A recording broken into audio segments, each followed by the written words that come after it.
Salut tout le monde, on se retrouve aujourd'hui pour un update. Donc j'ai 6 livres à vous présenter assez différents les uns des autres.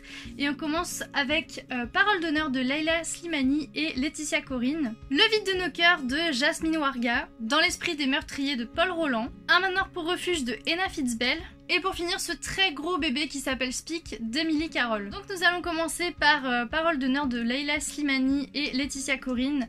Donc Leila Slimani à l'écriture et Laetitia Corrine aux illustrations.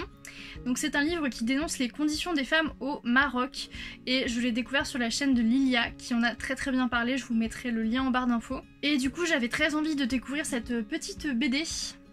Je vous montre un petit peu les illustrations, donc c'est relativement simple mais ça fait son travail. Voilà, je sais pas si vous voyez bien. Et donc dans ce livre-là, on va suivre le parcours de plusieurs femmes qui vivent au Maroc et qui se confessent à Leila Slimani et qui tout simplement racontent un petit peu leur vie. Donc on va suivre plusieurs femmes qui vont se confesser auprès de Leila Slimani au sujet des conditions des femmes au Maroc. Donc elles vont dénoncer énormément de choses, énormément d'interdictions et d'injustices. Et c'est vrai que dans ce livre-là, je m'attendais à découvrir beaucoup de choses et au final j'ai eu la surprise de me rendre compte que tout simplement je savais déjà tout ce qui était dans le livre parce que je pense que je me suis assez renseignée au sujet de tout ce qui est dit dans le livre, mais pour un lecteur qui n'a jamais, qui s'est jamais intéressé au sujet ou qui ne connaît pas grand chose au sujet des conditions des femmes, il apprendra énormément de choses parce que ce livre parle d'énormément de thèmes comme le viol, la prostitution, l'homosexualité, le mariage, l'avortement, des sujets de quantité impressionnante. Tout ça en à peu près 100 pages et vraiment c'est bien abordé, c'est clair, net, précis. On découvre aussi qu'au Maroc les femmes ne sont pas maîtresses de leur corps, elles ne peuvent pas faire ce qu'elles veulent avec, elles ne sont pas libres à ce niveau-là.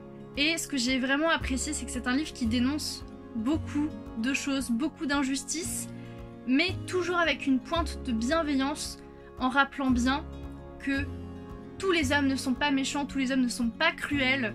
Et j'ai trouvé ça vraiment très beau et ça m'a énormément plu, donc je suis très contente de ce livre-là. Et je lui mets un 8 sur 10. Nous allons maintenant parler de Le vide de nos cœurs de Jasmine Warga. Donc ça c'est un livre que j'ai découvert sur la chaîne de... je sais plus trop le nom, mais je sais que la booktubeuse elle s'appelle Perrine. Elle a fait une vidéo qui était vraiment géniale. Et du coup je suis tombée amoureuse de sa chronique et du coup je l'ai acheté. Donc nous allons retrouver Hazel, et pour une fois ça se dit vraiment Hazel et pas Hazel.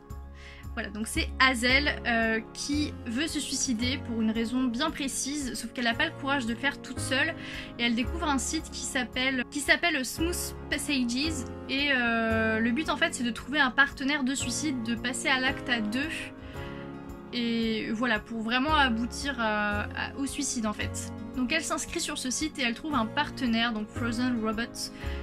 Et au final, plus les jours passent, plus ils commencent à se trouver des intérêts communs et plus ils se demandent vraiment si le suicide est une bonne idée ou pas du tout.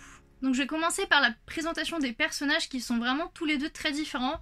Donc on a Hazel qui est plutôt typiquement calme, mais qui a quand même du répondant et qui est très humaine parce que la raison pour laquelle elle veut mourir est très grave effectivement, mais c'est...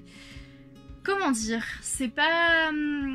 En fait l'auteur lui a donné énormément d'émotions, énormément de sentiments, et je pense que si cette situation existait dans la vie réelle, je pense que la personne réagirait exactement comme le personnage d'Hazel, et je trouvais ça très réaliste, et c'est un personnage qui est très humain. Et de l'autre côté on a Frozen Robot, donc Roman, qui lui est très distant, très froid, très mystérieux, très sarcastique, voilà, c'est vraiment un personnage on va dire un petit peu sombre. Et dans les romances, j'aime bien les personnages comme ça parce que je trouve ça plus intéressant qu'un garçon cucul à praline. Du coup, même s'il était froid, que c'était pas toujours agréable, c'était quand même sympathique dans cette romance. Et du coup, venons-en à cette romance. Dans la globalité, je suis assez surprise. Enfin, surprise, oui et non. J'avais peur que ce soit trop cucu et justement, ça ne l'est pas du tout. Et ça me rappelle beaucoup La loi du cœur, le tome 1. Ça me rappelle beaucoup ça où le garçon est vraiment très froid, très distant. Et j'aime beaucoup, voilà, je trouve que ça apporte vraiment du piment à la romance, donc voilà, je suis assez contente. Maintenant, au niveau du rythme, c'est un livre qui se lit lentement, je trouve. Donc ça manquait parfois un petit peu d'événements, un petit peu de dynamisme dans les événements. Mais je pense vraiment que c'est dû à la plume de l'autrice, parce que j'ai l'impression que, vous savez, il y a des plumes où quand on lit ça va super vite. Bah là ça allait assez lentement, donc je pense que c'est spécifique à l'autrice. Mais bon voilà, c'était quand même très sympa à lire. Ce que j'ai aussi beaucoup aimé dans ce livre, c'est qu'on va aborder 3 sujets. Donc le suicide, le silence et les conséquences du silence, et la parole et les conséquences de la parole. Et j'ai trouvé ça super intéressant parce qu'on peut tout de suite faire la distinction entre ce que nous apporte le silence et ce que nous apporte la parole. Et je trouve que ça apporte vraiment un super message. Que la parole c'est essentiel pour aller mieux, la parole c'est... On peut pas se passer de parole en fait, il faut absolument parler quand ça va pas. Et du coup c'est un roman qui apporte vraiment de l'espoir, qui fait passer un beau message et moi vraiment j'ai beaucoup aimé. Et du coup ce livre vaut un 7 sur 10. Ensuite j'ai lu Dans l'esprit des meurtriers de Paul Roland. Donc c'est un livre que j'ai acheté dans une bourse aux livres et je l'ai vu, j'ai fait ah.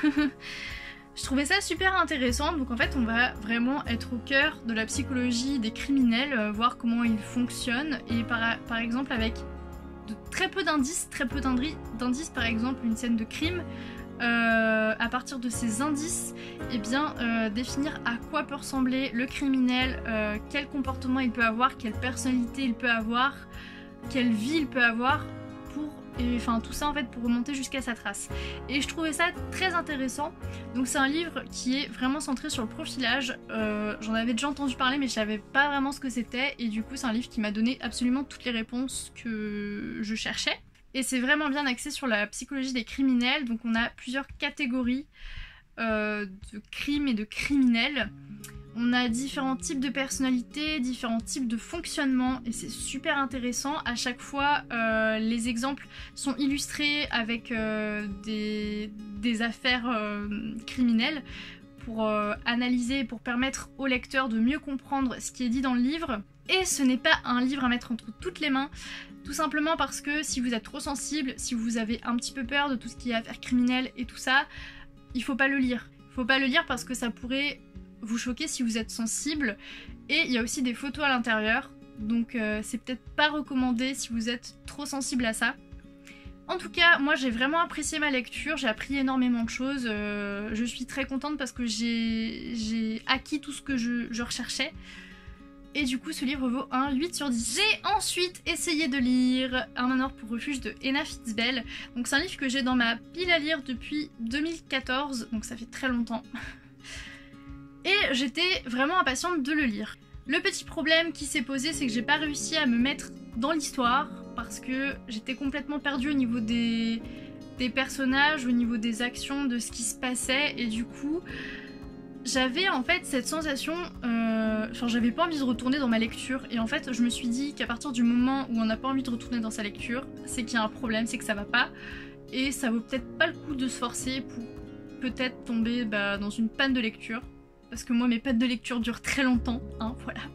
Et du coup j'en ai conclu que ce livre était pas fait pour moi, peut-être que je l'aurais apprécié un peu plus jeune, peut-être, mais j'ai la sensation que là il correspond pas à mes attentes, et du coup j'ai pas envie de me forcer. Et pour finir nous allons passer à Speak de Emily Carroll, inspiré du livre Speak où vous parlez de ça.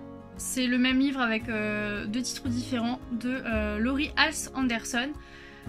Franchement quand je l'ai reçu j'étais tellement heureuse parce que je voulais vraiment le lire. Il est énorme, enfin franchement je pense que c'est l'un des plus beaux livres de ma bibliothèque. Je vais vous montrer un petit peu les illustrations. Donc tout est en noir et blanc. Oups. Donc, voilà, il est vraiment magnifique. Donc on va suivre Melinda qui s'est fait violer et elle a un tel traumatisme qu'elle n'arrive pas à en parler, et elle n'arrive pas à en parler tout court en fait. Elle ne parle plus, elle ne dit plus rien.